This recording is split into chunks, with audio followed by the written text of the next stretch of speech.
तो देखिए linear programming problems में जो आज हम लोग डिस्कस करने जा रहे हैं उसमें प्रॉब्लम में फॉर्मुलेशन भी करना है और आपको सॉल्व भी करना है। तो देखिए जैसे ये प्रॉब्लम मैंने लिखी हुई है, लास्ट टाइम हम लोगों ने पढ़ा था उसमें फॉर्मुलेशन वाले भी सवाल थे और डायरेक्ट जिसमें सॉल्व करना था वो भी सवाल थे। तो इसके लिए हमने आप लोगों को आइसो कॉर्नर मेथड बताया था। अब आज हम लोग जो डिस्कस कर रहे हैं इसमें फॉर्मुलेशन भी करना है और फिर आपको उसको सॉल्व भी करना है। तो देखिए सवाल है ट्रांसपोर्टेशन रिलेटेड। सवाल में क्या कहा गया है, two godowns A and B have capacity of 100 quintals and 50 quintals respectively. दो गोडाउन है जिसकी कैपेसिटी है, कैपेसिटी क्या है 100 क्विंटल और 50 quintals. They supply to 3 ration shops D, E and F whose requirements are 60, 50 and 40 quintals respectively। तो सबसे पहले तो हम इसको फॉर्मुलेशन करने से पहले एक चार्ट टाइप का बना लेंगे जिससे हमें उसको एक्सप्रेस करने में, फॉर्मुलेशन करने में आसान हो जाए। तो देखिए इसमें कैसे सॉल्व करेंगे। इसमें पहले आप दो गोडाउन बनाइए। यहाँ पे देखिए जैसे हमने यहाँ पे बनाया ए एंड बी, दो गोडाउन है। अब इसमें 3 राशन शॉप है डी, ई एंड एफ, या 3 इसमें डिपो है। तो ये दो गोडाउन है ए और बी, ये 3 राशन शॉप को सामग्री वितरित करते हैं। इनका जो गोडाउन की जो कैपेसिटी है वो है 100 क्विंटल एंड बी की है 50 क्विंटल।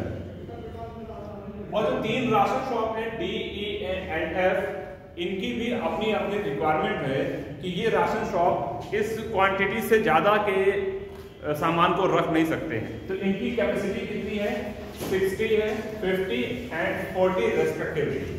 तो डी की जो कैपेसिटी है वो है 60 क्विंटल, ई की 50 क्विंटल एंड एफ की 40 क्विंटल, ये इनकी कैपेसिटी है। इससे ज्यादा ये सामान नहीं रख सकते और ये गोडाउन इससे ज्यादा का सामान नहीं रख सकता है जो भी अनाज का ये वितरण कर रहा है। तो जो ये ए है ये डी को देता है, ए से ई में भी जाएगा, ए से एफ में भी सामान जाएगा।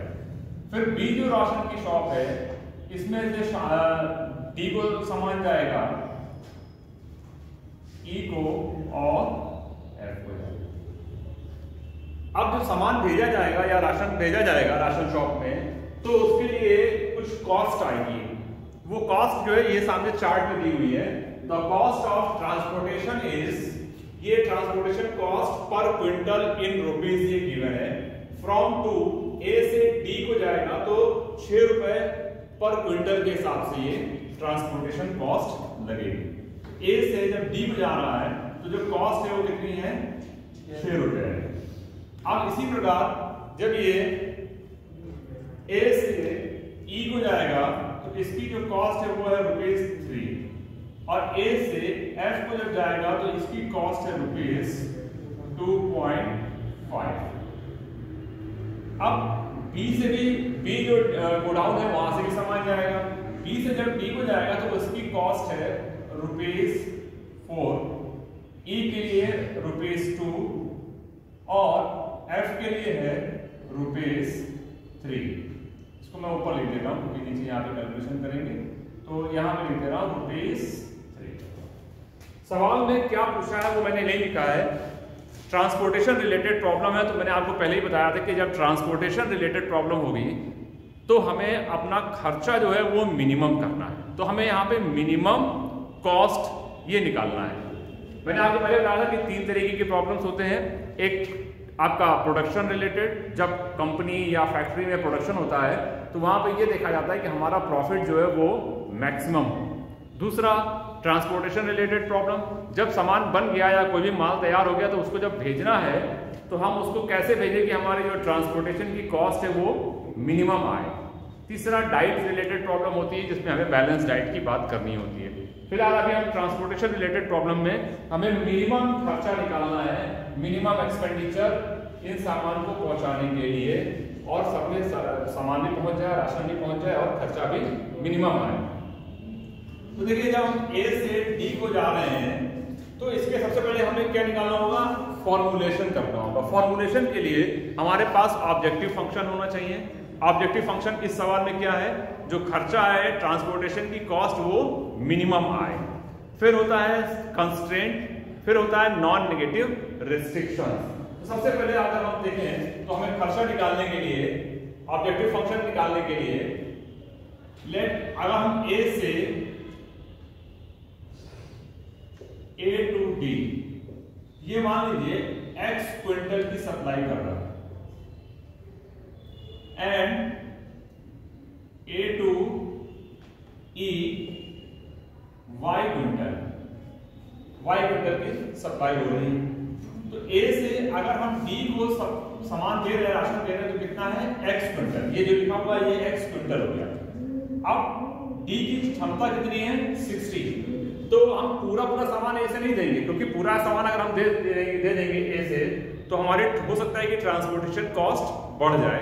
कुछ सामान हम ए से देंगे, कुछ सामान हम बी से देंगे। जैसे आपने देखा होगा कि अगर कोई कंपनी है जैसे कार बना रही है तो उसके अपने अपने वेयर हाउस या गोडाउन होते हैं जहां पे वो कार को रखती है और फिर वहां से जहां सप्लाई डिमांड होती है वहां पे सप्लाई करती है। लेकिन वो अपना इस हिसाब से करेगी कि जो नियरेस्ट हो, खर्चा भी कम आए, तो इस तरीके से मैनेज किया जाता है। पता लगा अगर कोई साउथ में गोडाउन बना है तो वो उसकी अप्रोच महाराष्ट्र या चेन्नई या बेंगलोर वगैरह में होगी, वहां से वो नॉर्थ ईस्ट की सप्लाई नहीं करेगा। लेकिन अगर कोई बीच में है, जैसे मान लीजिए एमपी में है, तो वो हो सकता है कि नॉर्थ में जो बना हुआ गोडाउन वो भी उसको सप्लाई करे और साउथ में बना हुआ गोडाउन भी सप्लाई करे, क्योंकि जो सप्लाई चेन है वो टूटनी भी नहीं चाहिए। तो बी से डी को भी सामान जाएगा।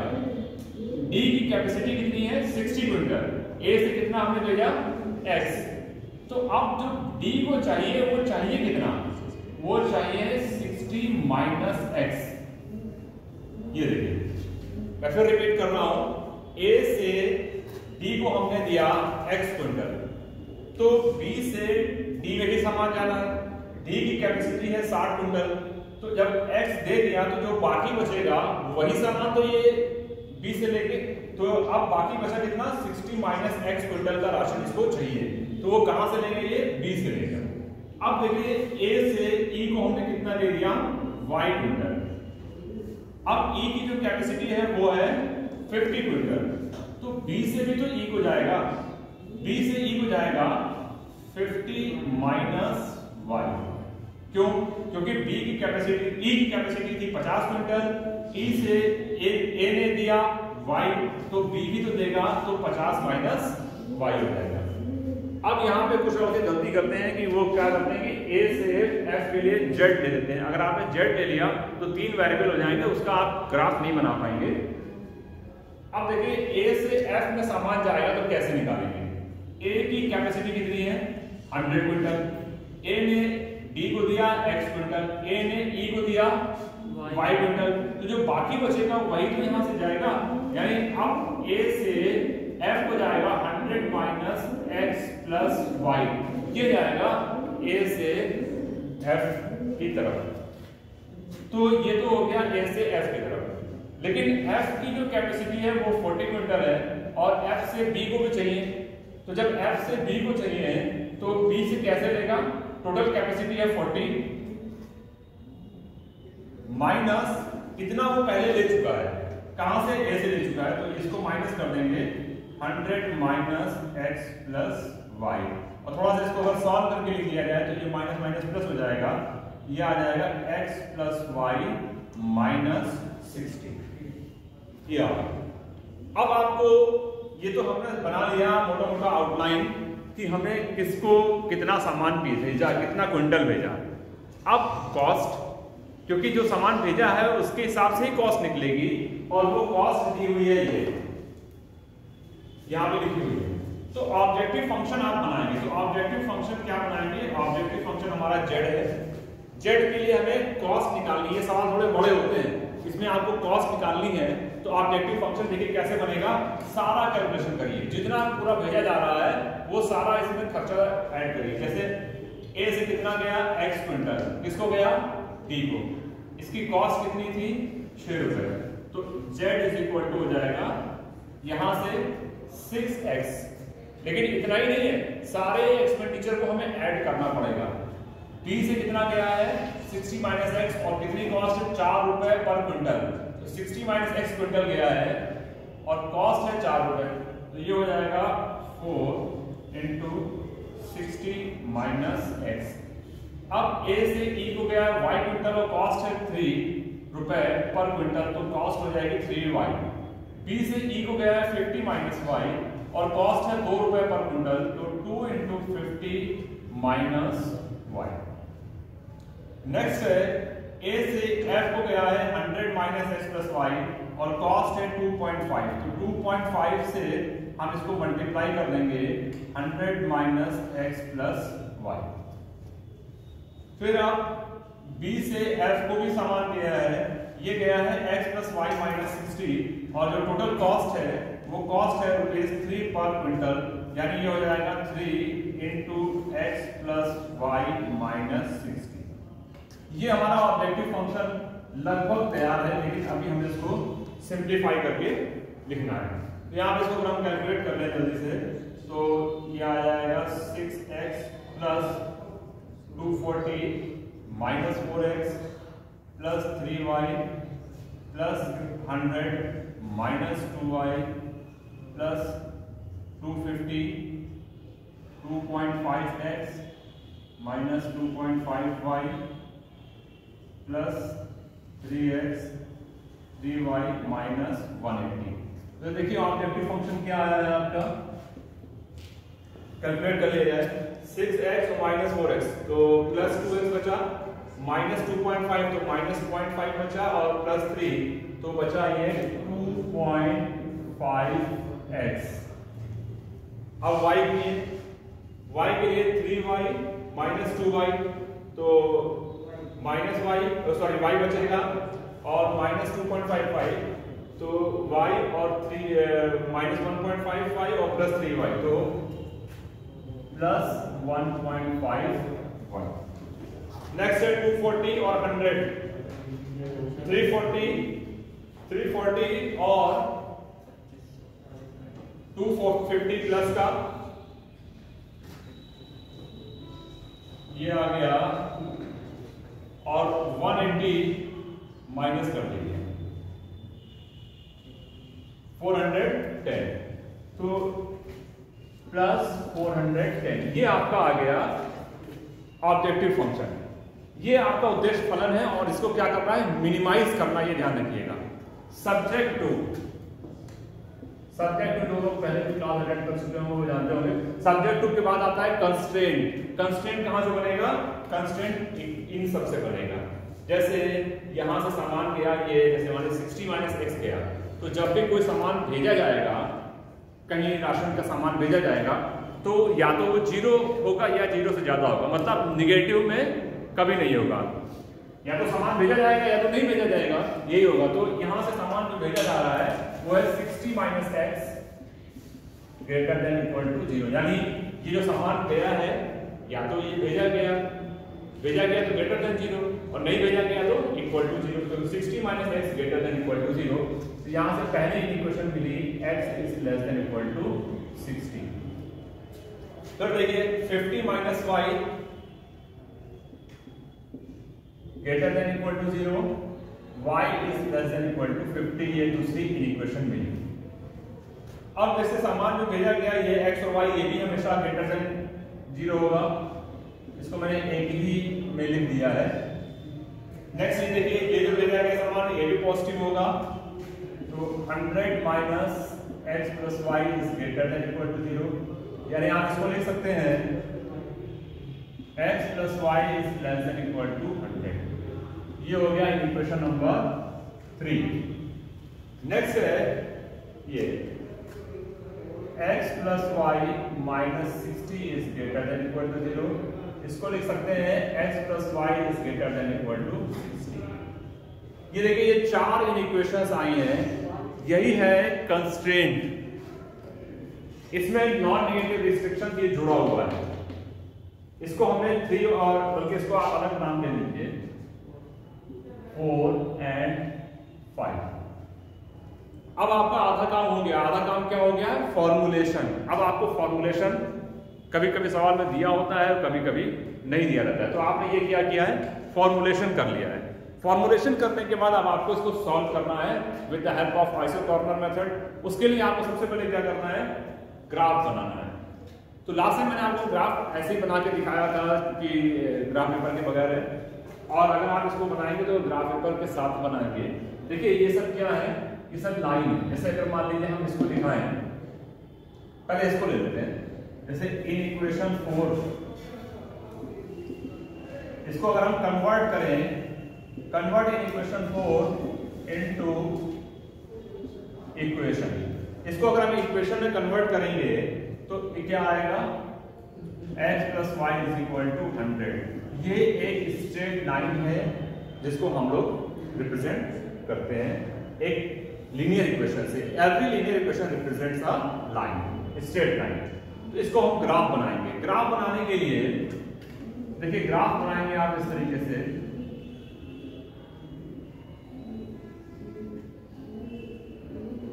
और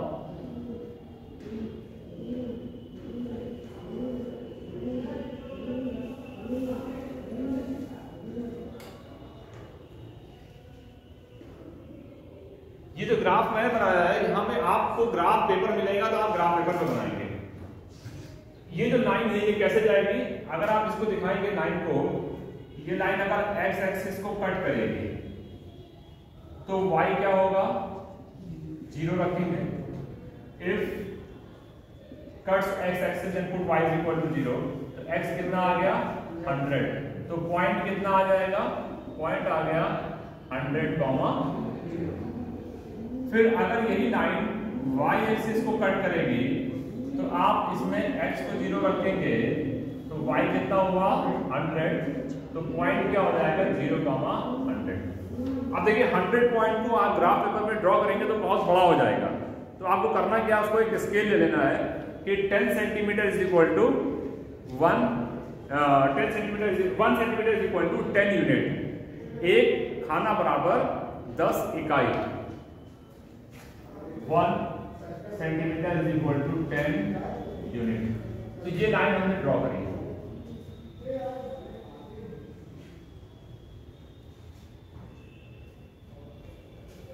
अब जब लाइन ड्रॉ करी है तो ये इनइक्वेशन है।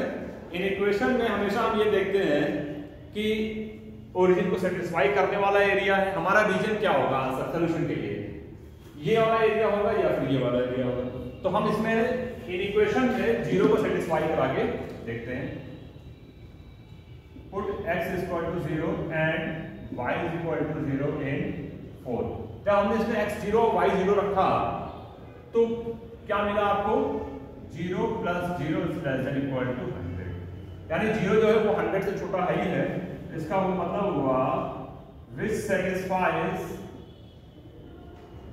ओरिजिन, ये ओरिजिन को सेटिस्फाई करेगा। तो जो आपका एरिया होगा, जो रीजन होगा, वो नीचे की तरफ होगा। ये एरिया आप कंसीडर करेंगे, लेकिन यहां वाला जो एरिया मैंने ये लगाया है ये आप कंसीडर नहीं करेंगे। क्यों नहीं करेंगे? क्योंकि ये जो रिप्रेजेंट कर रहा है इन इक्वेशन 3, ये रिप्रेजेंट कर रहा है कि x और y दोनों पॉजिटिव वैल्यू है, यानी हम फर्स्ट क्वाड्रेंट में लेंगे। तो जो यहां वाला एरिया है इसको आप कंसीडर नहीं करेंगे, ये इसको छोड़ देंगे। फिर देखिए जो इक्वेशन 5 है ये क्या है? इन इक्वेशन 5 जो है ये है x plus y is equal to 60। ये भी एक स्ट्रेट लाइन है, मैंने इसको लाइन में कन्वर्ट कर दिया। तो जब ये x एक्सिस और y एक्सिस में कट करेगा तो x एक्सिस पे पॉइंट क्या आएगा?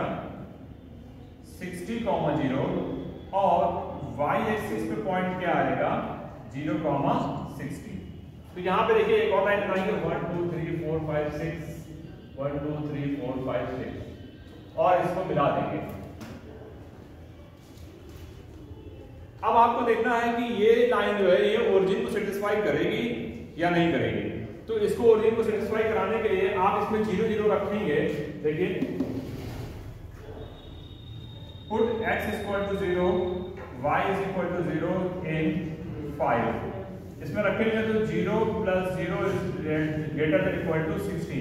तो 0 कभी भी 60 से बड़ा नहीं होगा, तो ये सेटिस्फाई नहीं करेंगे, it does not satisfy origin, ये ओरिजिन को सेटिस्फाई नहीं करेंगे। तो जो एरिया होगा इसके हम कंसीडर करेंगे सवाल को सॉल्व करने के लिए, वो ओरिजिन के अगेंस्ट होगा। ओरिजिन के अगेंस्ट में कौन सा एरिया है, ये वाला एरिया लेंगे। नेक्स्ट देखिए, ये एक और दो इक्वेशन अभी छूट गई हैं, x ≤ 60 और y ≤ 50। तो अगर हमने x = 60 लिखा तो x = कांस्टेंट, एक लाइन का इक्वेशन होता है। जैसे अगर हमने लिखा x = 60, इसको कन्वर्ट करके, तो इसका क्या मतलब हुआ, इसका मतलब हुआ कि y एक्सिस के पैरेलल लाइन, y एक्सिस के पैरेलल लाइन का इक्वेशन होता है x = कांस्टेंट, तो वो लाइन यहां से जाएगी। क्योंकि x जो है वो <60 है, तो <60 मतलब 60 से बड़ा नहीं लेंगे वैल्यू, 60 या 60 से छोटी वैल्यू लेंगे। तो हम कौन सी वैल्यू लेंगे, इस तरफ की वैल्यू लेंगे, और यहाँ की वैल्यू कंसीडर नहीं करेंगे, क्योंकि जब आपके पास इक्वेशंस ज्यादा होंगी, मोर देन 2 या 1 से ज्यादा इक्वेशन होंगी, तो जो कॉमन रीजन होता है वो उसका आंसर होता है। एक और इक्वेशन बची है y ≤ 50। तो आप देखिए जो y 50 है, 1 2 3 4 5, ये 9 ऐसे जाएगी,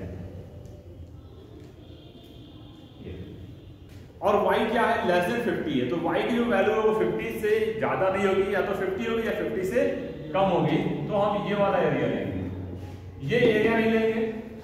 क्यों नहीं लेंगे, क्योंकि ये एरिया सब में कॉमन नहीं है। तो जो आपके पास फाइनल एरिया आया वो ये आया जो हमने रेड से खींचा हुआ है, ये एरिया और ये भी एरिया कॉमन नहीं है, इसको मैंने हटा दिया, ये रीजन कॉमन नहीं है। तो जो कॉमन रीजन है वो सिर्फ इतना ही है। अब आपको इस कॉमन रीजन या फिजिबल रीजन में पॉइंट चाहिए। पॉइंट आपको मालूम है, ये पॉइंट क्या है 60,0, ये पॉइंट क्या है, और ये पॉइंट और ये पॉइंट। इन पॉइंट्स को निकालने के लिए लास्ट में मैंने बताया था कि अगर ग्राफ पेपर नहीं है तो आप इसको लाइन को सॉल्व करते हैं, और यदि आपके पास ग्राफ पेपर है तो देखिए आप ग्राफ पेपर को ऐसे ड्रॉ करेंगे। ग्राफ पेपर को सब लोग देख लीजिए, ग्राफ पेपर पे इस तरीके से ड्रॉ करेंगे लाइन को, स्केल लेकर के जो मैंने लिखा हुआ है। और जब आप ग्राफ पेपर पे ड्रॉ करेंगे तो इस पे लाइन खींचेंगे, और जो लाइन कट करेगी वो पॉइंट्स आपको ऑटोमेटिकली मिल जाएंगे। जब वो पॉइंट्स मिल जाएंगे तो आपको इसको सॉल्व अलग से नहीं करना है, यही पॉइंट को लिखना है। तो मैंने इसको ग्राफ पेपर पे सॉल्व किया तो पॉइंट आया है 60,40, ये पॉइंट आ गया, ये पॉइंट आया 50,50, और ये पॉइंट है 10,50। ये आपके फिजिबल रीजन के पॉइंट्स आए हैं जिनको मैंने ग्राफ से बनाया है। स्केल वही लिया है 10 इकाई बराबर 1 सेंटीमीटर। इस ग्राफ को बनाने के बाद आपको ये पॉइंट्स इजीली मिल जाएंगे, अदरवाइज आपको मेहनत और करनी पड़ेगी पॉइंट निकालने के लिए। अब आपको सवाल आसान हो गया है। अब आपके पास पॉइंट्स हैं और क्या है, ऑब्जेक्टिव फंक्शन। ऑब्जेक्टिव फंक्शन क्या था, टू मिनिमाइज। मिनिमाइज मतलब आपको मिनिमम वैल्यू निकालनी है। z = ऑब्जेक्टिव फंक्शन था, यहां पे लिखा हुआ है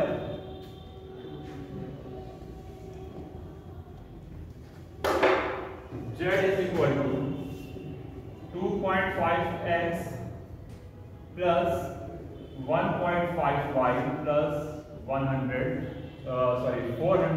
है, तो ये हो गया 410। पॉइंट्स कौन कौन से हैं वो पॉइंट्स आप लेते चलिए। यहाँ पे पहला पॉइंट है 60,0, फिर पॉइंट है 60,40 और 50,50, फिर है 10,50। अब आपको इसमें जो मिनिमम वैल्यू है वो निकालनी है। लास्ट जो क्लास में हमने सवाल सॉल्व किया था उसमें मैक्सिमम वैल्यू निकाली थी। अब आप इसमें वैल्यू रखिए 2.5, x की वैल्यू 60 और y की वैल्यू 0। ये कितना आ जाएगा 150, 410, 660 आ जाएगा लगभग। इसी तरीके से यहाँ पे भी सॉल्व करिए 2.5 into 60 plus 1.5 into 40 plus 410 solve करके देख लीजिएगा। फिर यहाँ पे भी देखिए तो z is equal to 2.5 into 50, x की वैल्यू 50 और y की वैल्यू 50, 1.5 into 50 410। इसको भी सॉल्व करके देख लीजिएगा। z is equal to 2.5 into 10, 1.5 into 50 plus 410, ये तो हो जाएगा 25, 100, 510। तो जो मिनिमम कॉस्ट आई वो हमारे ख्याल से यहाँ पे मिनिमम नहीं होगी। जो मिनिमम कॉस्ट आई वो आई 510। आप इसको कैलकुलेट करके देख लीजिएगा। जो मिनिमम कॉस्ट है ये 510 मान लीजिए अगर आ गई तो 510 जो है यही आपका आंसर होगा। और इसमें आपको निकालना था minimum cost of transportation. Minimum cost कितनी है 510 और 510 कब है किस पॉइंट पे 10,50। यानी अगर हम x की वैल्यू 10 लें और y की वैल्यू 50 लें तब हमारी कॉस्ट मिनिमम आएगी। देखिए फिर से मैं रिपीट कर रहा हूं, सामान तो सभी जगह से भेजा जा रहा है लेकिन सामान जो भेजा जा रहा है वो ऐसा भेजा जाए कि कॉस्ट मिनिमम आए। तो अगर हम A से B को 10 क्विंटल और y की वैल्यू 50 है तो A से E को 50 क्विंटल सामान भेजेंगे, राशन भेजेंगे तो उसकी कॉस्ट मिनिमम आएगी और मिनिमम कॉस्ट लिखा है 510। तो इस तरीके से देखिए आपको करना है, एक फॉर्मुलेशन हो गया फिर उसका सॉल्यूशन हो गया और आप उसको ग्राफ पेपर पे सॉल्व करेंगे, जल्दी सॉल्व हो जाएगा। That's all. अब आप लोगों को जो